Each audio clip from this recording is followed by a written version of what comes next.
देखो बच्चों, आज का जो हमारा नया चैप्टर है और उस चैप्टर का नाम है क्या, तत्वों का निष्कर्षण सिद्धांत एवं प्रक्रम। ठीक है, ये 6वां चैप्टर है हमारा केमिस्ट्री का। ये चैप्टर, इसको हम धातु कर्म भी कह सकते हैं। क्लियर। तो इस चैप्टर में वास्तव में पढ़ाया क्या गया है, इस चैप्टर में ये बताया गया कि जैसे हमारी विभिन्न धातु हैं, जैसे आपका लोहा हो गया, सोना हो गया, चांदी हो गया, कापर हो गया, ये जितनी भी धातुएँ हैं, इन धातुओं को जब हम निकालते हैं पृथ्वी से, तो क्या ये जिस रूप में हमें दिख रही हैं क्या वैसे ही मिलती हैं क्या? ठीक। तो ये वास्तव में जो धातुएं होती हैं ये किस रूप में मिलती हैं, तो ये वास्तव में बिल्कुल एग्जैक्ट रूप में नहीं मिलती, जैसे आप उपयोग में लाते हो वैसे उस तरीके से नहीं होती हैं। इनको क्या करते हैं, ये अशुद्धियों के रूप में मिलती हैं, और जो अशुद्धियों के रूप में जहाँ से इनको निकालते हैं उनको हम खाने कहते हैं। क्या वो खान होती हैं, और खानों से जब ये निकाली जाती हैं तो ये अशुद्धि के रूप में होती हैं, और जो निकलता है उसको हम खनिज कहते हैं। क्या कहते हैं? खनिज। खनिज दो प्रकार के हो सकते हैं। वो दो प्रकार की कैसे खनिज हो सकते हैं, एक ऐसा जिसमें धातु की मात्रा ज़्यादा हो, एक ऐसा जिसमें धातु की मात्रा में कम हो। ठीक। तो जिसमें धातु की मात्रा ज़्यादा होगी, जैसे ऐसा लोहे का खनिज होता है आपका हेमेटाइट, ठीक है, मैग्नेसाइट, जैसे बहुत सारे खनिज होते हैं। तो वहाँ से क्या करोगे, जो ऐसा खनिज जिससे हम धातुओं को बड़ी आसानी से कम पैसे में और कम मेहनत से निकाल सकें, उनको हम क्या कहते हैं? अयस्क कहते हैं। क्या कहते हैं? अयस्क कहते हैं। तो अब इस चैप्टर के अंतर्गत हम पढ़ेंगे क्या कि धातुओं को जो निकालने की विभिन्न प्रक्रिया है। अयस्क ऐसे मिल गया शुद्ध रूप में, अब मान लो पत्थर की तरह वो अयस्क आपको दिख रहा है। अब उस अयस्क से आपको धातु केवल निकालना, तो निकालने के लिए बहुत सारे प्रोसेस से गुजरना होता है। ठीक है। जैसे आपको सबसे पहले आप कूट के छोटा करो, फिर उसको क्या करो, और उसकी मिट्टी वगैरह उड़ाओ, छानोगे, छानने के बाद फिर उसको क्या भीगा करके, गीला करके उससे मिट्टी बहाओ, फिर उसके बाद क्या भर्जन है, निस्तापन है, प्रगलन है ना। उसके बाद शोधन करने के बाद तब आपको मुक्त रूप में धातु बढ़िया सी मिलती है। समझ पा रहे हो? तो इस चैप्टर में हम यही सीखेंगे बच्चों कि किस तरीके से हम जो धातुओं के अयस्क हैं, उन अयस्कों से हम किस तरीके से उस धातु को बनाएंगे या निकालेंगे। क्लियर। तो ये पूरा चैप्टर इसी पर आधारित है। उसको सीखने से पहले हमें यहाँ पे सीखना है कि तत्व जो है ये उपस्थित कहाँ पे रहते हैं, और हमारी पृथ्वी पे जो तत्व हैं कितने प्रतिशत में कौन तत्व ज़्यादा उपस्थित है, कौन तत्व कम उपस्थित है। क्योंकि तत्व बहुत सारे हैं हमारी पृथ्वी पे। ऑक्सीजन हो गया, ये सब तत्व तो हैं आपके, ऑक्सीजन और लोहा, सोना, चांदी, सब तत्व ही हैं। ठीक है। और धातु कितनी ज़्यादा मात्रा में कहाँ पर उपस्थित है, ये सब चीज़ें हम यहाँ पर देख लेते हैं इसमें। ठीक। तो सबसे पहले देखें तत्वों की उपस्थिति। ये तत्व जो है हमारी पृथ्वी में कैसे पाए जाते हैं। तो लिखा हुआ प्रकृति में मुख्यतः दो रूपों में तत्व पाए जाते हैं, एक मुक्त अवस्था में। किस अवस्था में बच्चों? मुक्त अवस्था में। और दूसरा संयुक्त अवस्था में। मुक्त अवस्था में कौन से तत्व होते हैं? ऐसे तत्व जो बिल्कुल आपको वैसे मिल जाएंगे, जैसे सोना और चांदी होती है, तो कहीं कहीं सोना और चांदी की खाने ऐसी मिल जाएंगी कि वो बिल्कुल शुद्ध रूप में मिलते हैं, सोने के टुकड़े, चांदी के टुकड़े। ठीक है। तो वो कैसे होते हैं? मुक्त अवस्था में। जो मुक्त अवस्था में तत्व होते हैं वो कैसे होते हैं, तो वो देखो दूसरे चीज़ों से क्रिया नहीं करते हैं। क्या नहीं करते हैं? क्रिया करके नई चीज़ें नहीं बना देते हैं। जब क्रिया नहीं करेंगे तो बिल्कुल वही तो मिलेगा हमें। समझ पा रहे हो कि नहीं? तो यही पे लिखा, प्रकृति में कुछ तत्व धातुएं मुक्त अवस्था में पाई जाती हैं, इनकी सक्रियता बहुत कम होती है, मतलब क्रिया करने की क्षमता बहुत कम होती है। उदाहरण के रूप में जैसे सोना हो गया, चांदी हो गया, और कुछ मात्रा में तांबा। ठीक है। तभी तो ये बताया जाता है कि सोना और चांदी जो है ये वास्तव में मुक्त अवस्था में ही मिलते हैं। कैसे मिलते हैं? मुक्त अवस्था में अधिक मात्रा में मिलते हैं। तब ये बताया जाता है कि जो प्राचीन काल समय से जो भारत में सोना, चांदी और तांबा का उपयोग ज़्यादा हो रहा था, तो ये कहा जाता है वैज्ञानिकों के द्वारा कि इन लोगों ने जो सोना चांदी निकाली तो ये मुक्त अवस्था में ही निकाली, मतलब इनको शोधन करने की ज़रूरत नहीं पड़ती थी, क्योंकि इनको शोधन करने का तरीका ही नहीं आता था। हो सकता है कि ऐसा हो, लेकिन ऐसा भी हो सकता है कि उनको आता हो तरीका। ठीक है। और इसके अलावा मुक्त अवस्था के अलावा ये संयुक्त अवस्था में भी पाए जाते हैं। समझ पा रहे हैं कि नहीं? संयुक्त अवस्था का मतलब कि चट्टानों से खोदोगे, चट्टान निकलेगी, वो चट्टान अयस्क होगा, उस अयस्क में अधिकतम मात्रा में सोना हो, और उसको फिर सफाई करके हम सोना केवल निकाल लें। ठीक है। इसके अलावा संयुक्त अवस्था में क्या होता है, तो संयुक्त अवस्था में ऐसे तत्व आते हैं जो कि अशुद्ध के रूप में, अशुद्धि के रूप में मिलते हैं। जैसे आपका लोहा, तो लोहा ऐसा नहीं कि तुम किसको खोदना चालू करोगे तो लोहे के बढ़िया से तुम्हें सरिया मिलती जा रही है, यानी चीज़ें टुकड़े मिलते जा रहे हैं लोहे के, तो ऐसा नहीं होता है। इसमें क्या होता है, ये भी आपको अशुद्ध अवस्था में मिलता है, मतलब एक ऐसा मिलेगा, एक पत्थर के रूप में मिलेगा, और वो पत्थर में अधिकतम मात्रा में जो होगा लोहा होगा। मान लेते हैं पत्थर में टोटल जो है 70% आपका लोहा है, बाकी अन्य चीज़ें हैं, तो तुम्हें 70% ही निकालना है। क्लियर। तो उसको हम क्या करते हैं, शोधन करके हम उसको निकालते हैं। ठीक है, विभिन्न क्रियाओं के द्वारा। तो प्रकृति में अधिकतर तत्व या धातुएं संयुक्त अवस्था में पाई जाती हैं। मतलब संयुक्त का मतलब ये समझ लो, ये कैसी होती हैं, एकदम शुद्ध नहीं होती हैं। ठीक।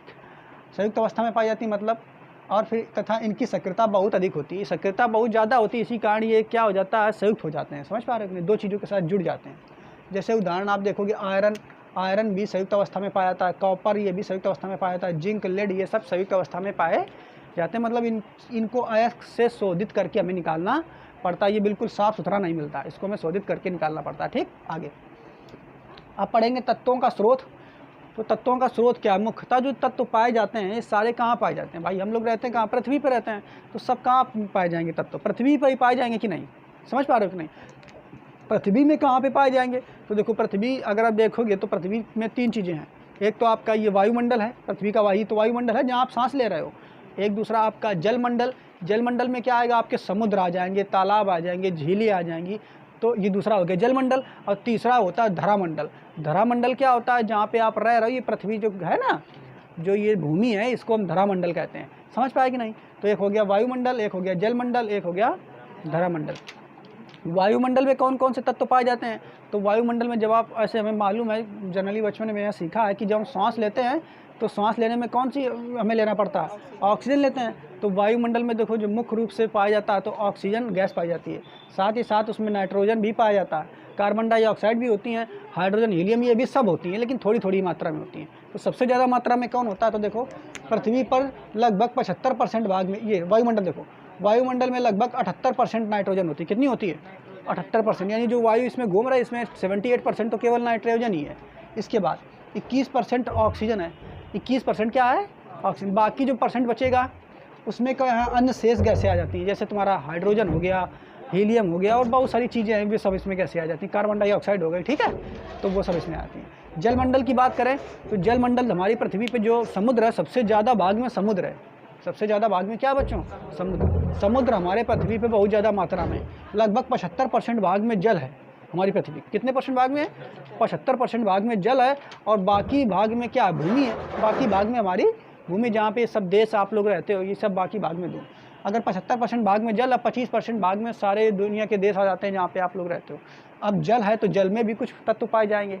जल में बहुत सारे तत्व पाए जाते हैं, जैसे आप लोगों ने जनरली सुना होगा बच्चों कि जो नमक है वो समुद्र में पाया जाता है ना? समुद्र से ही तो नमक निकलता है कि नहीं? अब बचपन में कहानियाँ सुने होंगे आप लोग हैं कि समुद्र से कैसा निकलता है। एक बाबा रहते हैं, वो चक्की लेके जा रहे होते हैं, वो चक्की डूब जाती है उसमें, तो वो चक्की नमक निकालते, उसी से निकल रहा। ऐसा कुछ नहीं बच्चों, उसी के अंदर, समुद्र के अंदर जो तत्व पाए जाते हैं। नमक क्या होता है? NaCl सूत्र होता है ना, ठीक है, NaCl। तो इसका मतलब समुद्र में कुछ मात्रा में Na होगा और ये Cl होगा, ठीक है। ये कुछ अवस्था में रहते हैं, ये आपस में क्रिया करके NaCl बना देते हैं, ठीक है। समझ पा रहे हो कि नहीं? तो यहाँ पे देखो समुद्र में कौन कौन सी चीज़ें पाई जाती हैं? तो Br2, बोरान, ठीक है, आयोडीन, अरे सॉरी क्या बोल दे रहे हैं, ब्रोमीन, आयोडीन, और इसके बाद ये सोडियम, पोटेशियम, प्राकृतिक गैसें, तेल, कोयला, सल्फर, ये आदि बहुत सारी चीज़ें हमारी समुद्र से मिल जाती हैं, ठीक। तो समुद्र से मिलने वाले हमारे तत्व बहुत सारे हो गए। इसके बाद हम बात करेंगे अपने धरामंडल की। धरामंडल तो जानते हो जहाँ पे हम लोग रहते हैं, बहुत सारे देश हैं, ये हमारी भूमि, इसको धरामंडल को हम भूपर्पटी भी कहते हैं। क्या कहते हैं? भूपर्पटी। तो धरामंडल में देखो क्या है, इसमें 99% में कुछ तत्व पाए जाते हैं जो नीचे हमने यहाँ पे लिखा है, और 1% में अन्य चीज़ें गैसें वगैरह होती हैं, तो उसको हम बाद में देखेंगे, ठीक है। तो सबसे पहले देखो धरामंडल में सबसे ज़्यादा जो हमारी भूमि है, इसमें सबसे ज़्यादा मात्रा में जो होता है वो कौन सा होता है? ऑक्सीजन। जो हमारी भूमि है तो उसमें सबसे ज़्यादा मात्रा में क्या होता है? ऑक्सीजन। तभी तो अगर हमारी भूमि है तो आप लोगों ने सुना होगा एक मेढक होता है, तो मेढक जब बरसात ख़त्म हो जाती है तो उसके बाद भूमि के अंदर घुस जाता है, चला जाता है कि नहीं, और घुसने के बाद वो साल भर लगभग उसी के अंदर रहता है। तो जो सांस लेता है ऑक्सीजन ही तो लेगा वो भी सांस लेने में, तो वो भूमि से ही सांस खींचता रहता है, मतलब ऑक्सीजन खींचता रहता है। समझ पा रहे हो ना?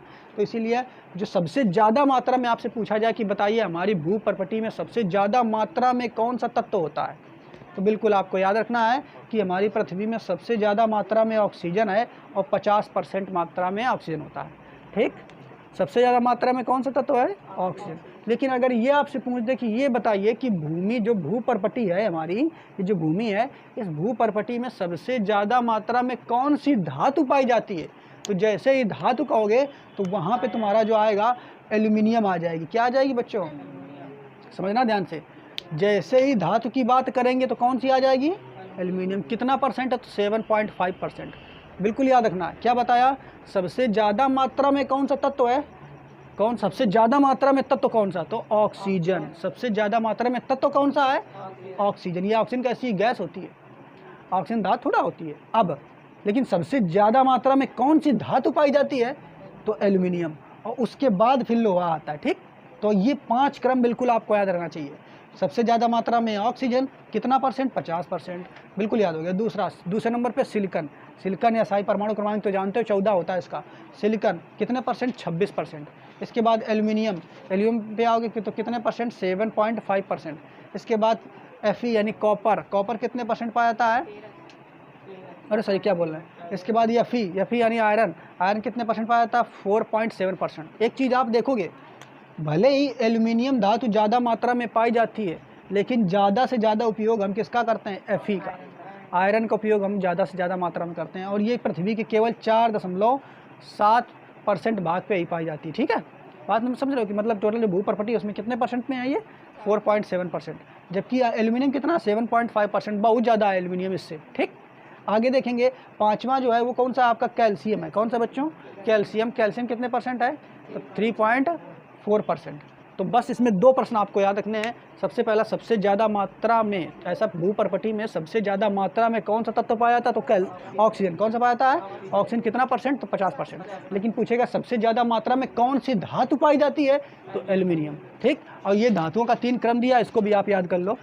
धातु सबसे ज़्यादा मात्रा में एल्युमिनियम, उसके बाद आयरन, उसके बाद कॉपर, और उसके बाद जिंक। तो 4 ये धातु याद कर लो। सबसे ज़्यादा मात्रा में धातु कौन पाई जाती है? एल्युमिनियम, उसके बाद आयरन, और उसके बाद कॉपर, उसके बाद zinc. Aluminium, iron, copper, zinc. Aluminium, iron, copper, zinc. इधर सबसे ज़्यादा मात्रा में याद कर लो बस ऑक्सीजन, सिलिकॉन, एल्युमिनियम, आयरन और कैल्शियम।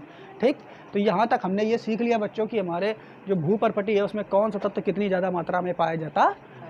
ठीक है, अब कल की वीडियो में इसके आगे की चीज़ें हम देखेंगे। ठीक।